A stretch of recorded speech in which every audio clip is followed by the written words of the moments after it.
So now we're going to talk about inflammation, which will lead us into talking about histamines. So inflammation has a very bad rap, as they say. So when your body activates your immune system, it sends out inflammatory cells, and these cells attack bacteria or heal damaged tissue.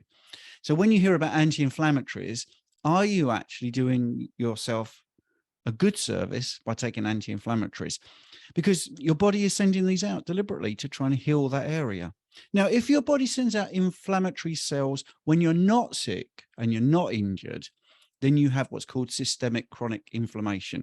And inflammation is a symptom of many sort of chronic diseases. So we always talk about too many refined carbohydrates, high levels of insulin, systemic inflammation, but also it can be the root of things like arthritis or Alzheimer's disease.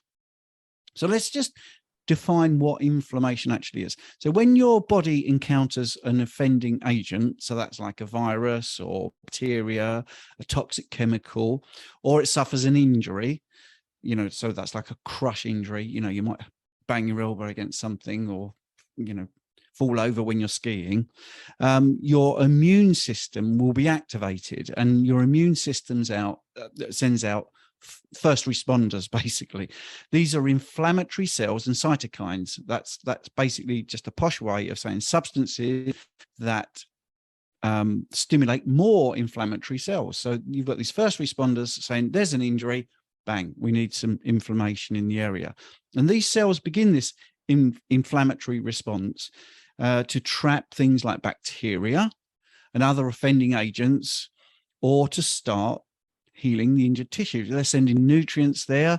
The result of this, of course, is pain, swelling, bruising, or redness. Well, why is there redness? Because the red blood cells have gone there. Why is there heat? Well, because you've got more red blood cells nearer the surface of the skin. That's going to actually generate a little bit of heat. You will get sort of obviously swelling because there's more fluid there, because all the nutrients rushing to repair the tissues and to bring things into that area to eat up any of the offending agents, basically. So I've touched on the two types of inflammation. You can have acute inflammation, and that's like the response to a sudden damage or like cutting your finger. And, to heal that cut, your body will send inflammatory cells to that injury. And we've seen it. We've all cut our hands or our arm or something, and that will heal. And we don't panic about that. We just know that's going to happen. But like I say, the chronic inflammation, and chronic just means long term. Acute means short, and chronic means long.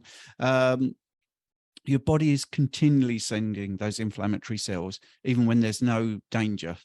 So the example of that, I suppose, is rheumatoid arthritis, which is the inflammatory cells and substances attacking those joints and leading to an inflammation that comes and goes. So I think that's the first thing we need to look at. Carnivore seems to help all of those things, all of those conditions, because actually it's making the body have a very anti-inflammatory state in the first place. There's no raising of blood sugar that's inappropriate, so there's no raising of insulin that's spiking and inappropriate.